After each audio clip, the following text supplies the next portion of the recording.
할렐루야. 소리 조금만 키우실래요? 눈길이 오시느라고 수고하셨습니다. 서로 눈을 보시면서 한번 축복하십니다. 고맙습니다. 사랑합니다. 감사합니다. 행복합니다. 역대상 24장에서 이미 다윗은 은퇴를 한 겁니다. 왜냐하면 후임자한테 왕위권을 물려줬으니까. 그럼 은퇴를 하면 그 다음에는 뭘 해야 돼요? 평생 수고했으니까 좀 쉬고 시간적인 여유도 가지고 맛있는 것도 먹고 그러면서 남은 인생을 이렇게 보내고, 또 하나 은퇴한 다음에는 가장 먼저 뭘 생각하느냐면 마치 죽을 날만 기다리는 것처럼, 그게 이제 일반적인 사람들의 그런 생각인데, 다윗은 이제 왕위권을 다 물려주고 나서 뭘 하느냐면 계속 뭔가 이렇게 준비합니다. 근데 준비를 하는데 그 모든 준비의 중심에는 뭐가 있느냐면 성전이 있습니다.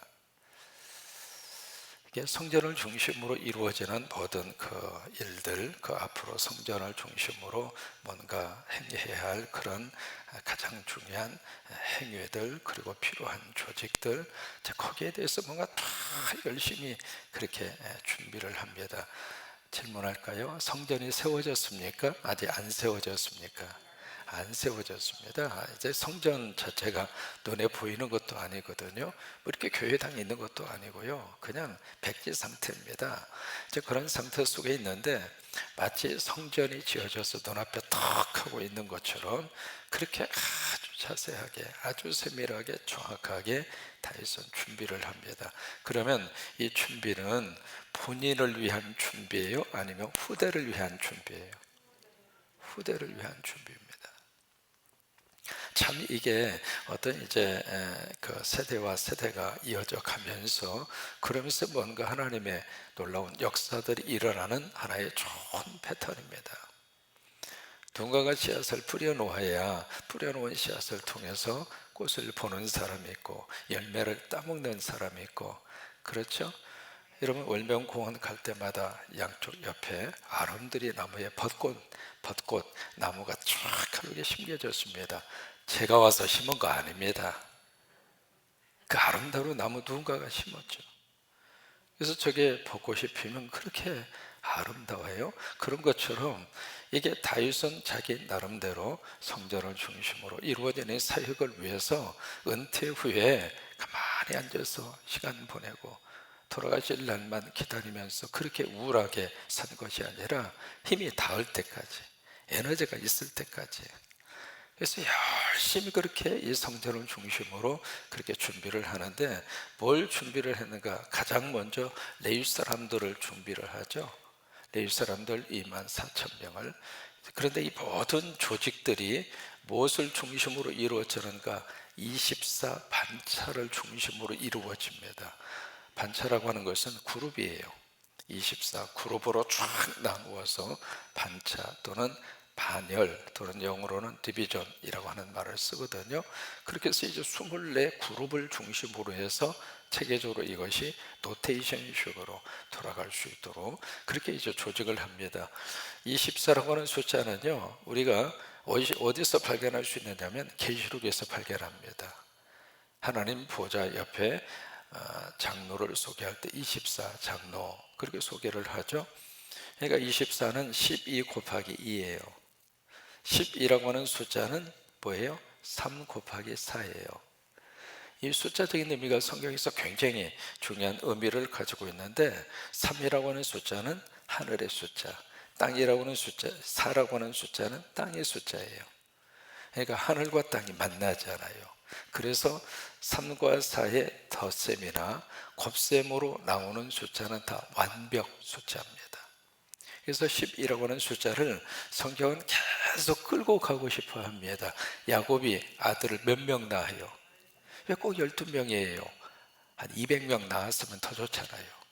근데 12이라고 하는 숫자를 맞춥니다. 그래서 야곱이 12아들, 12지파 그런 식으로 이렇게 흘러오는데, 예수님도 제자들을 선택을 할 때 몇 명 선택하죠? 한 20명 선택해서 쫙 세워놓으면 더 좋았을 터인데, 이게 성경에서 숫자를 통해서 말씀하시는 영적 의미성을 그대로 이어가고 싶은 거예요. 그래서 이제 24 반차로 나누는데, 이제 첫째는 내윗 사람들을 2만 4천 명을 24 반차로 해서 1,000명씩 그렇게 이제 나누게 되죠. 그 다음에 제사장을 그 이제 책임자로 24 반차로 또 나누고, 그 다음에 나오는 사람이 누구냐면 찬양대예요.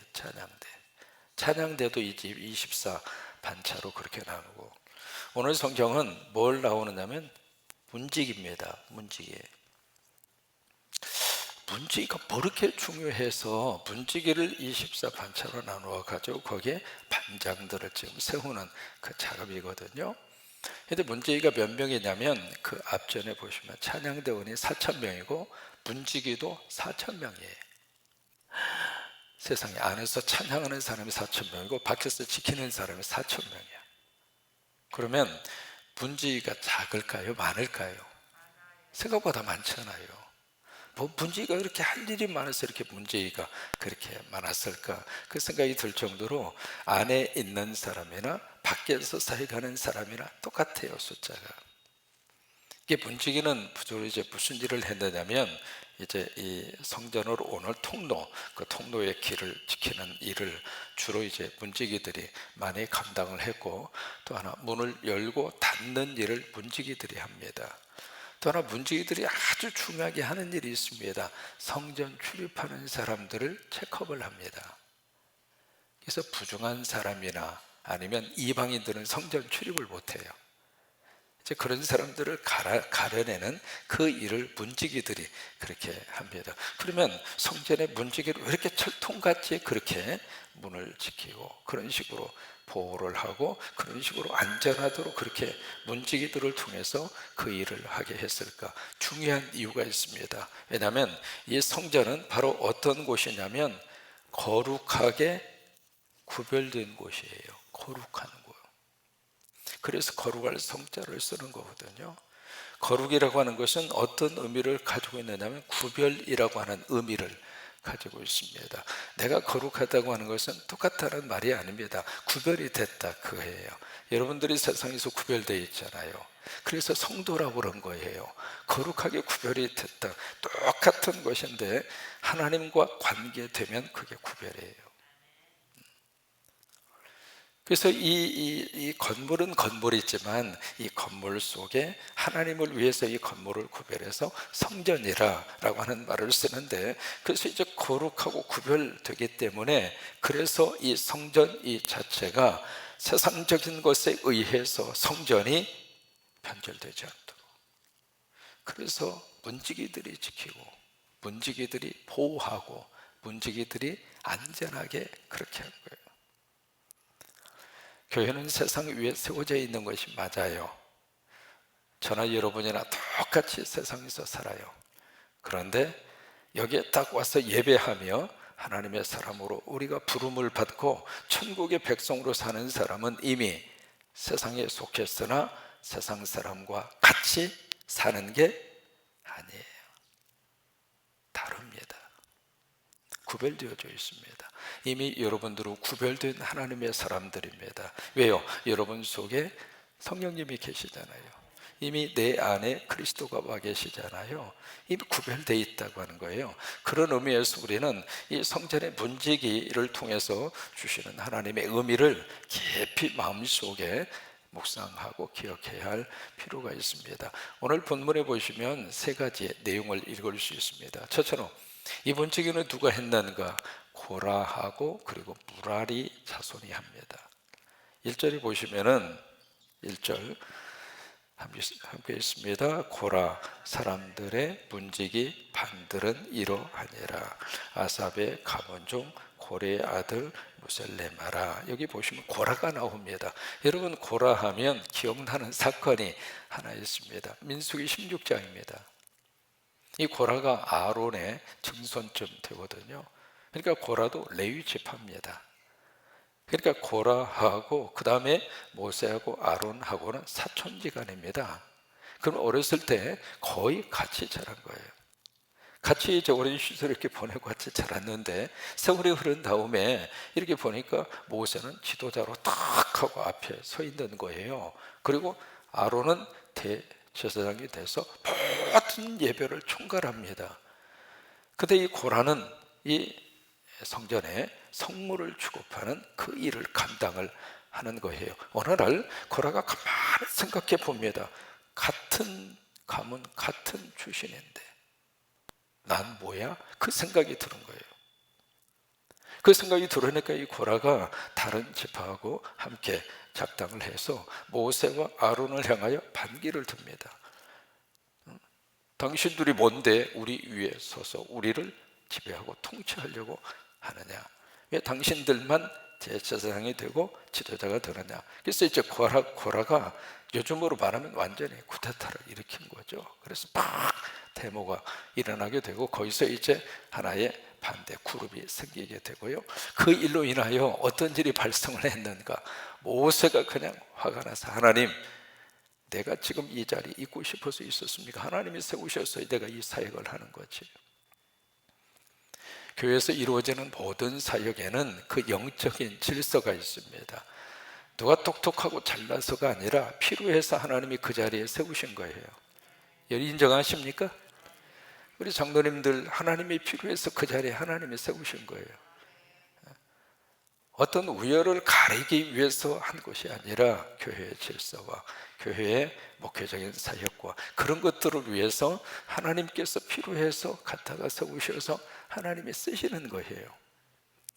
근데 그 일에 대해서 이 고라가 앞장서서 막 거기에 대적을 하니까 모세가 그렇게 이야기하죠. 하나님, 저 고라 하나님께서 손봐 주세요. 그러나 똑같은 모습으로 벌을 주면 하나님이 하신다고 하는 사실을 인정하지 않으니까 특별한 방법으로. 그래서 어떻게 됐어요? 땅이 갈라진 거예요. 땅이 갈라져서 고라와 그에 함께 했던 일당들이 땅 속에 그냥 쏙 들어가서 산 매장이 돼버립니다. 이제 그 일이에요. 근데 고라가 그 일들을 했는데 그의 후손들 가운데 거기서 다 진멸하지 않고 살아남은 그 후손들이 뭘 했는가? 나중에 더 충성스러운 하나님의 종들에 대해서 문지기가 된 거예요. 조상들이 가지고 있었던 불명예를 고라의 후손들이 깨끗이 회복시키고 있는 거예요. 참 선조 때가 잘못했다 하더라도 후손 때에 가서는 하나님 앞에 귀하게 쓰임 받을 수 있어요. 그것을 이제 고라의 이 후손들이 우리에게 보여주고 있습니다. 또 하나 여기 이제 문제기 가운데 독특한 이름, 기억나는 이름이 하나 있습니다. 4절입니다. 4절과 5절이거든요. 거기 누가 나오느냐면 오벳 에돔이 나옵니다. 그때 5절에 보시면 하나님이 오벳 에돔에게 복을 주셨다. 그 내용이 나옵니다. 여러분 이게 사무엘하 6장이죠. 거기 이제 아비나답에 있었던 법궤를 다윗이 예루살렘으로 모셔오려고 그러잖아요. 그러다가 무슨 사건이 터졌느냐면 베레스 우사 사건이 터져요. 그죠? 기억나시면 고개 한번 끄덕끄덕. 오케이. 그래서 이제 베레스 우사 사건이 터집니다. 그래서 이제 그것 때문에 다윗이 두려웠죠. 잘못 만졌다가는 죽게 생겼구나. 잘못 만지면 즉사하는구나. 그래서 이제 하나님의 말씀에 들어있는 법궤를 예루살렘으로 모셔오는 일을 포기합니다. 그리고 그것을 어디다 갖다가 맡기느냐면 오벳 에돔의 집에다가 맡겨 놓습니다. 근데 오벳 에돔이 어디에 있었느냐? 가드에 살았어요. 가드. 여러분 가드라고 하는 말은 블레셋 바로 진영입니다. 거기에 사는 오벳 에돔의 집에다가 갖다가 맡긴 거예요. 맡겼으니까 이 오벳 에돔의 입장으로서는 이게 완전히 뜨거운 감자예요. 조금 전에 그 맞아서 사람이 죽었잖아요. 왕도 이것을 가져오고 가기가 두려워서 방치했잖아요.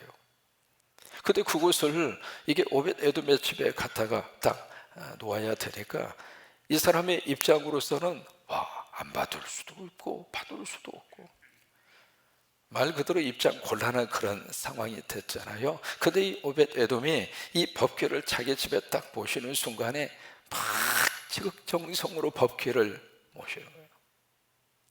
3개월 동안 있었거든요. 3개월 있는 동안에 하나님이 오벳에돔이 법궤를 모시는 태도와 그 자세를 보고 엄청난 복을 주셨어요. 사무엘하 6장에 보시면 오벳에돔뿐만이 아니라 그 가정에 속한 밭에 식물, 심지어 가축들까지도 하나님이 큰 복을 하나님이 그 가정에 허락하셨거든요. 이유는 법궤 때문에. 근데 그 복의 구체적인 내용이 오늘 역대상의 문지기로 나옵니다. 문지기가 모두 24명인데 반장이 24명인데 그 중에 15명이 오벳에돔의 후손입니다. 그러니까 거의 반절 이상이 오벳에돔의 집에서 나온 거예요. 그 정도로 하나님이 오벳에돔의 후손들에게 큰 복을 내려주셨어요. 여러분, 법궤는 하나님을 상징하잖아요. 법궤는 말씀을 상징하잖아요. 그러니까 말씀을 어떻게 대하느냐에 따라서 하나님이 복을 주세요. 그래서 그 후손들을 하나님이 그렇게 강하게 들어 쓰셔서 15명의 문지기의 반차가 그 후손에서 나오도록 그렇게 역사를 하십니다. 그 다음에 이 문지기들을 이렇게 쭉 소개를 하면서 특징이 있는데요. 6절을 보실까요? 6절을 보시면은 그의 아들 스마야도 두 아들을 낳았으니 그들의 조상의 가문을 다스리는 자요. 그 다음에 뭐라고 평가하죠? 큰 용사라, 큰 용사라. 거기다 표시 한번 해보셔요. 큰 용사라. 그 다음에 7절에 스마야의 아들들은 오드니와 르바엘과 오벳과 엘사밧과 엘사밧이며 엘사밧의 형제 엘리후와 스마기아는 뭐가 있어요? 능력이 있다. 거기다 표시를 한번 해보시고 8절 이는 다 오벳에돔의 자손이라 그들과 그의 아들들과 그의 형제들은 다 뭐가 있어? 능력이 있어 그 직무를 어떻게 해요? 잘하는 자다. 그 다음에 9절에 보시면 또 모셸레마의 아들과 형제 18명은 뭐가 있는 자라? 능력이 있는 자라. 참 독특한 모습이거든요. 성경에서 어떤 직분을 이야기하고 그 직분에 대한 평가를 하지 않습니다. 그때 문지기만은 문지기들의 반차가 쭉 이렇게 임명을 하고 나서 그 다음에 그 사람들이 용사고 능력이 많고 그 다음에 그 사역을 잘 감당을 했고 평가를 하고 있습니다. 여러분, 왜 그러냐면 이게 성전을 중심으로 해서 성 안에서 사역하는 사람들이 있습니다. 이 사람들이죠. 레위 사람들이나 그 다음에 제사장이나 그 다음에 찬양대나 이 사람들은 성전 안에서 사역하는 사람이거든요. 그리고 이 문지기들은 성전 밖에서 사역하는 사람들이죠. 그러면 사람들의 생각으로는 성전 안에서 일하는 사람들은 위대한 사람이고 그 사람들은 좋은 자리를 차지한 사람이고 성전 밖에서 사역하는 사람은 천한 사람이고 그리고 계급이 좀 낮은 사람이고 그렇게 생각할 수 있는 가능성이 있는 거예요. 그런데 하나님께서는 이 사람들의 사역에 대해서는 잘했다, 못했다, 언급이 없는데 오히려 성전 밖에서 사역을 하는 문지기들에 대해서는 능력이 있다, 참 잘했다, 용사다, 그렇게 격려하고 칭찬합니다. 하나님이 일을 하는 것은 높고 낮음이 절대로 없습니다. 성전 안에서 일을 하는 사람이나 성전 밖에서 일을 하는 사람이나 주일날 밖에서 주차 봉사하시는 분들 보면 참 너무 귀합니다. 여름에 가득 볕에서 그냥 땀을 뻘뻘 흘리시고 겨울에는 또 얼마나 춥습니까? 이렇게 밖에서 주차 봉사하시는 분이나 여러분 주일 예배 때마다 방송실에서 사역하는 분들이 계시거든요. 이 방송실 사역자, 헌신자 참 만나기가 참 쉽지가 않습니다. 그러다 보니까 교육자들이 들어가서 방송실을 해야 하고 교육자들이 이제 뭐 주일날 교고 사역도 그 다음에 구역장, 지역장님 만나서 사역을 해야 되는데 방송실 들어가실 분들이 없는 거예요. 왜냐면 저 자리는요, 조금만 잘못하면 금방 이렇게 눈에 띄잖아요. 그러다 보니까 말도 많고, 막 어떤 분들은 심지어 예배 드리시다가 막 뛰어 올라가 가지고 지금 뭐 하고 있느냐고 그런 분도 계시고, 그러다 보니까 가서 사역을 하다가 시험 들고 힘들고 그러니까 방송실 사역을 잘 안 하려고 그럽니다.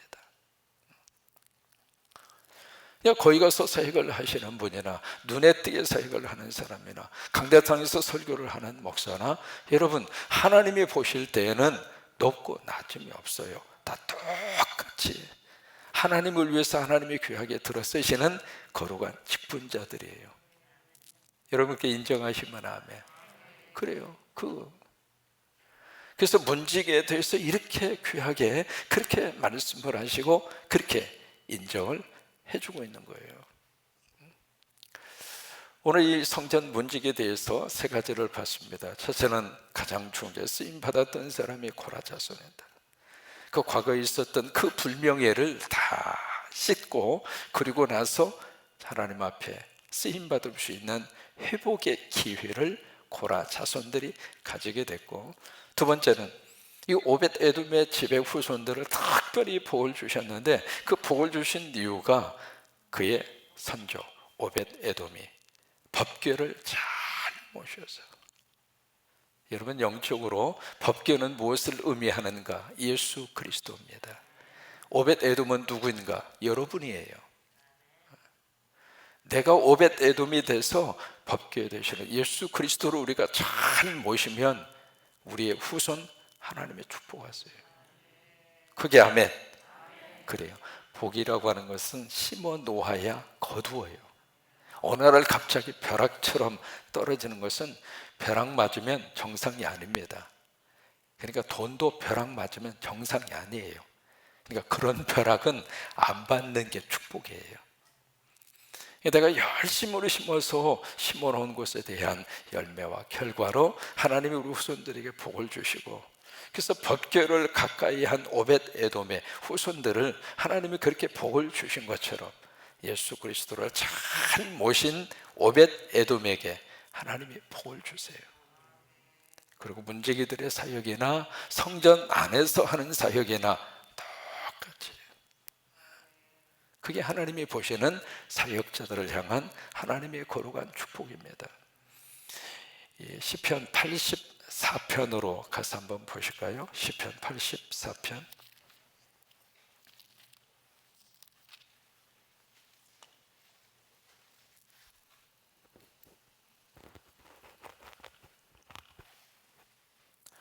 시편 84편에 보시면 그 앞에 고라 자손의 시 그렇게 돼 있죠. 그래서 84편을 성전 문지기의 시라고 합니다. 이제 그 생각으로 이 시편을 읽으면 좀 이해가 되실 거예요. 자, 1절을 봅니다. 만군의 여호와여, 주의 정막이 어찌 그리 사랑스러운지요. 이게요, 성전 안에 있는 사람은 주의 정막이 안 보입니다. 이 안에 들어와 있으면 이 전체가 안 보이잖아요. 근데 밖에 있는 사람은 교회당이 제대로 보입니다. 그러니까 이 입장에서 이 하나님의 교회를 볼 때마다, 야, 참 우리 교회 좋다. 어제 우리 박의교 장로님 가정에 잠깐 신방을 가서, 장로님 바로 옆에 장성중흥의 104동에 계시거든요. 5층에 계시는데 딱 올라가서 보니까 장로님 주무시는 침대에서 이렇게 보니까 교회에 십자가하고 성광교회밖에 안 보여. 그래서 우리 장로님이 너무 행복해 하시는 거예요. 침대에 누워서 아무것도 전혀 눈에 띄지 않고 하늘하고 그 다음에 십자가하고 그리고 성광교회. 그래서 장로님은 평생 우리 교회 원로 장로님이십니다. 교회당 잘 지켜주세요. 밖에 있어야 이 교회당이 제대로 보인다고 하는 거예요. 그러니까 이 문지기들은 항상 이 성전 밖에서 있다고 보니까 이 하나님의 성전이 어찌 그리 사랑스러운지. 그냥 너무 이 성전 자체가 귀하고 이 성전 자체가 아름답게 보이는 것에 대한 고백이거든요. 2절, 내 영혼이 여호와의 궁정을 사모하여 쇠약하며 내 마음과 육체가 살아계시는 하나님께 부르짖나이다. 이게요, 지금 성전을 향한 간절함이 이런 모습으로 지금 표현이 되고 있습니다. 3절, 나의 왕 나의 하나님 만군의 여호와여, 주의 제단에서 참새로 채집을 얻고 제비도 새끼들 보금자리를 얻었나이다. 주의 집에 사는 자들은 복이 있나이다. 그들이 항상 주를 찬송하리이다. 주께 힘을 얻고 그 마음에 시온의 대로가 있는 자가 복이 있나이다. 그들이 눈물 골짜기 위로 지나갈 때 그곳에 많은 샘이 있을 것이며 이른 비가 복을 채워주나이다. 7절, 그들은 힘을 얻고 더 나아가 시온에서 하나님 앞에 각기 나타나리이다. 만군의 하나님 여호와여, 내 기도를 들으소서. 야곱의 하나님이여, 귀를 기울이소서. 우리 방패이신 하나님이여, 주께서 기름 부으신 자의 얼굴을 살펴보옵소서. 10절 크게 읽습니다. 주의 궁정에서의 한 달이 다른 곳에서의 천달보다 나은즉 악인의 장막에 사는 것보다 내 하나님 성전에 문지기로 있는 것이 좋사오니. 이게 고라 자손들이 남긴 시거든요. 나는 하나님의 성전에 문지기로 하나님을 사모하고 하나님을 섬기고, 나 그렇게 사는 것이 나에게 있어서는 최고로 행복하다, 그거예요. 그러면서 11절, 여호와 하나님은 해요 방패시라. 여호와께서 은혜와 영화를 주시며 정직하게 행하는 자에게 좋은 것을 아끼지 아니하실 것임이니이다. 12절, 만군의 여호와여, 주께 의지하는 자는 복이 있나이다. 여러분, 신약으로 오셔서 참 좋은 문지기를 우리가 만날 수 있습니다. 누구냐면 동방박사입니다. 예수님 태어나기 전부터 동방박사들은 하늘의 천체, 하늘의 별을 연구하는 사람들이잖아요. 그러니까 늘 별을 보면서, 별을 연구하면서. 그러면 낮에는 보일까요, 안 보일까요? 낮에는 안 보이잖아요. 별은 언제 보여요? 밤에 보이잖아요. 밤에 별을 보려면 자고 있으면 안 보이잖아요. 그러니까 이 동방박사는 항상 깨어있는 거예요. 문지기는 낮에는 좀 쉴 수 있어도 밤에는 깨어있어야 된단 말이에요. 초소에 그냥 가만히 앉아있는 게 문지기가 아니거든요. 순찰도 돌아야 되고. 그러니까 이 동방박사 입장으로서는 밤만 되면 깨어나서 하늘의 별을 보는 거예요. 그래서 결국 기대했던 별이 딱 나타나는 순간에 동방박사는 그 별이 인도하는 대로 그 먼 거리를 마다하지 않고 따라오잖아요. 그래서 결국 이 땅에 메시아로 오신 예수 그리스도를 경배하고 예수 그리스도를 만나게 되고 그러잖아요. 여러분, 신약에 이 성전 문지기로 등장하는 첫 번째 인물이 동방박사예요. 저와 여러분이 거룩한 하나님의 성전의 문지기가 돼서 내 이 성전 잘 지키시기를 바라고, 여기 아무라도 출입하도록 하면 안 되잖아요. 그러니까 내 몸이 성전이니까 이 성전에 더러운 영들이 출입하지 못하도록 꼭 막으시기를 바라고, 보호하시기를 바라고, 지키시기를 바라고. 그게 이제 문지기를 통해서 주시는 영적인 하나의 의미입니다. 이 모습을 보면서 이 다윗이 그의 은퇴 후에 참 그 후손들을 위해서 너무 귀한 준비를 다윗이 해 주었다고 하는 거예요. 그 얘기는 바로 뭐예요? 다윗은 마지막 그의 생에 욕심을 놓고 살았어요. 그러니까 이제 후손들을 위해서 그런 준비를 할 수가 있었던 거죠. 미국의 인디안 가운데 그 성년식이 되면 그 아이들에게 독특한 것을 시키는 전통이 있는 인디안들이 있습니다. 그 성년이 되면 그 남자와 여자아이를 큰 바구니를 하나씩 줍니다. 그 바구니를 가지고 옥수수 밭으로 보내요. 미국의 옥수수 밭은 한도 끝도 없습니다. 이게 보통 이제 그 사각형으로 그 밭을 딱 이렇게 꾸미는데 그 밭 하나가 2마일이니까 한 3.2km 정도 됩니다. 이 길이가. 그러니까 그게 옥수수 밭이 그런 쪽으로, 그런 식으로 이렇게 그 정리를 해서 옥수수를 심는데, 거기다가 이 아이들을, 성년이 된 남자 여자를 딱 바구니를 주면서 그 옥수수 저기를 다니도록 하는데, 뭘 하느냐면 그 옥수수 밭에서 가장 튼튼하고 가장 좋은 옥수수 하나를 딸 수 있도록 합니다. 근데 이제 원칙이 있어요. 한번 이렇게 지나간 길은 돌아갈 수 없어요. 그래서 하나를 따면 다른 걸로 바꿀 수가 없어요.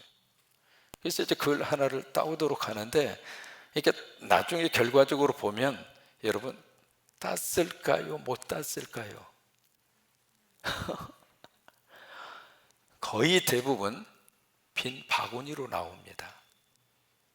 그리고 설령 땄다 하더라도 미루다가 나중에 볼품없는 옥수수를 따가지고 와요. 왜 그러는가? 그게 사람의 욕심이에요. 이렇게 가다가 보면 튼튼하고 좋은 옥수수가 분명히 있거든요. 있는데 딱 보면서 이거보다 더 좋은 게 있겠지, 욕심이 생기는 거예요. 그리고 다른 것하고 자꾸 비교를 하는 거예요. 그러다 보니까 이 옥수수 밭을 앞으로 한없이 가다가 보니까 뒤로는 못 가고, 딱 오다 보면 그때 좋은 게 있었는데, 그리고 이제 후회하다가 조금 더 좋은 게 나오겠지 싶어서 가다 보면 이거보다 더 좋은 게 있겠지 싶어서 욕심이 자꾸 생기고, 그리고 비교를 하다가 보니까 나중에 와보니까 하나도 못 딴 거예요. 여러분, 그런 경우가 참 많이 있어요. 다윗은 그의 마지막에 욕심을 다 내려놓고 하나님이 무엇을 원하는지를 알고 그 준비를 참 잘했습니다. 오늘 이 은혜가 여러분 가운데 넘치기를 주의 이름으로 축원합니다.